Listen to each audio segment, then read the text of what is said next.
Hello guys! Hello Virgo! Welcome dito sa aking channel. Kapalaran 888, welcome. Alamin natin kung anong messages, vibration, gabay, energy para sa lahat ng Virgo. Maraming salamat sa lahat ng Virgo na sumusubaybay dito sa aking channel. Thank you sa inyong lahat. Okay, Virgo. Wow. Okay, two cards. Yung first card mo dito, Power of Prayer. Okay. So, sinasabi ng baraha, Virgo, maybe there's something na nangyayari sa buhay mo sa ngayon. So, give this situation to God for uplifting and healing. So, and be open to miracles. So, kung ano man yan na sitwasyon na pinagdadaanan mo sa ngayon, masaya, malungkot, may problema, may kulang, ibigay mo yung sitwasyon na to sa Panginoon. Okay? And para gumaling ka and para maayos na. Okay? And maging bukas ka sa mga milagro. Dito sinasabi ng barahan na heaven's unlimited resources, love and answers are waiting your prayers. So yun, 'di ba? So i-grab mo na yung opportunity na to. Kasi sinasabi ng power prayer card na to na ang universe, ang Panginoon ay unlimited yung resources nila, money, love and answers. Naghihintay lang ng prayers mo. So you need to pray. You need to ask for help. And be sure to act upon the divine guidance. Diba? Dapat yung steps mo, yung thoughts mo, emotion, and plans, resonated siya sa divine guidance. Kung mag-resonated sa plano ng Panginoon. Okay? Okay, next card natin is clearing debts. Dito sinasabi ng baraha na posibleng aalisin mo ang sarili mo sa mga burden of financial and emotional debts sa buhay mo. So maybe marami kang utang, pera, emotion, utang na loob, parang ganun. So sinasabi ng baraha na possible mong matatapos. You will clear the debts, emotional and financial sa buhay mo. And once na nawala na yung utang mo, lalo pera, di ba? Pag may utang tayo sa pera, ang bigat-bigat ng nararamdaman. So, dito sinasabi na you will feel lighter and freer. So, magiging parang anong tawag dyan? Malaya ka, di ba? Makakaramdam ka ng ng katiwasayan, kalayaan, once na nakabayad ka na ng utang mo, emotional and financial. Okay?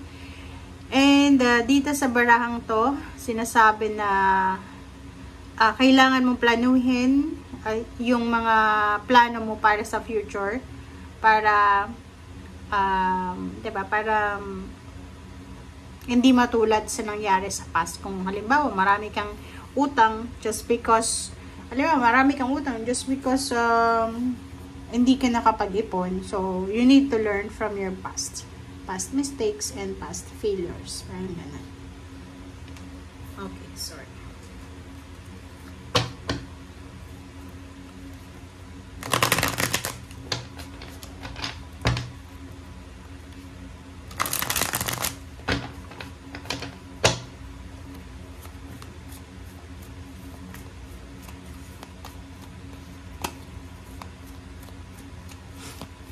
Okay. First two cards natin, Virgo, there's a Temptation card, there's a Capricorn, there's a Five of Cups. OMG. So, nakikita mo dito, isang Capricorn, isang water sign, Pisces, Scorpio, and Cancer, ang posibleng lalayo sa'yo. Okay? Hindi ko alam kung bakit. Ang taong ito ay pwedeng lalayo sa'yo. Lalo na to, na the devil na to. Pwedeng lalayo siya is because nawalan siya ng tiwala sa'yo. Or maybe may ginawa kang masama sa kanya, or hindi ko alam kung anong ginawa mo. Bakit ganun? Regret. So, sinasabi ng bara sa'yo na manghihinayang ka sa Capricorn na yan. Okay? Mayroong sitwasyon kayo na kailangan ma-resolve, kailangan maayos. And yan yung pwedeng maging rason para, like maybe magkarelasyon kayo, ikaw Virgo, tas karelasyon mo Capricorn, pwedeng dahil sa ginawa mo sa kanya, ay pwede siyang makipag-iwalay sa'yo, parang ganon. Kasi meron kayo dito parang gap. Tatalikuran ka neto Maybe it's a relationship siya. So, nakikita natin, friendship, parents, kids, parang ganon, siblings na relationship.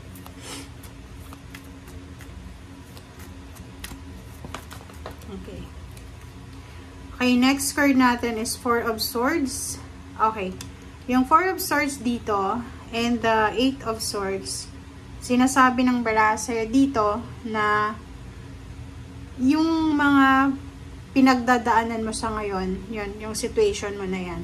Okay, so yung situation mo na sinasabi sa power of prayer na to, yun dito sinasabi, give the situation to God for uplifting and healing. So, and at the same time, if you're feeling distracted, if you're feeling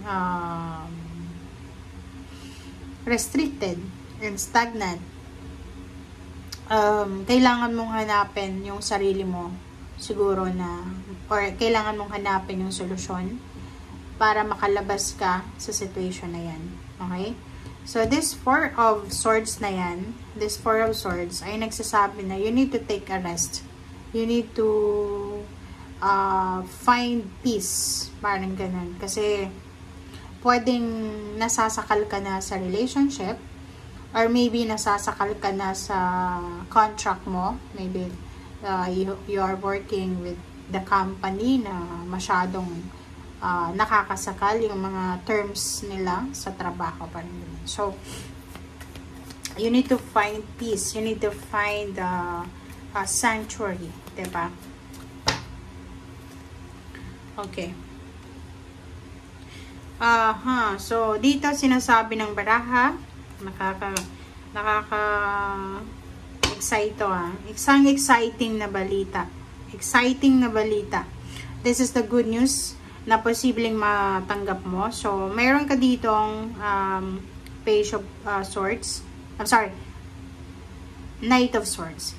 Yung Knight of Swords na to, this is news worth sharing. So, may good news dito na posibleng darating sa'yo. So, kung nag-a-apply ka ng trabaho sa isang company, or sa isang bansa, or sa isang establishment, or community, possible na matanggap ka. So, possible na makatanggap ka ng confirmation, makatanggap ka ng like letter, call, text, information na you are hired. Diba? And sinasabi ng Virasio dito na makakatanggap ka ng job offer na medyo mataas yung salary. So, etong King of Wands, sinasabi ng King of Wands dyan na sa trabahong ito na ino-offer sa'yo ng universe, kailangan mo dito ng sobra-sobrang focus. Kumbaga, you need to work so hard. Okay?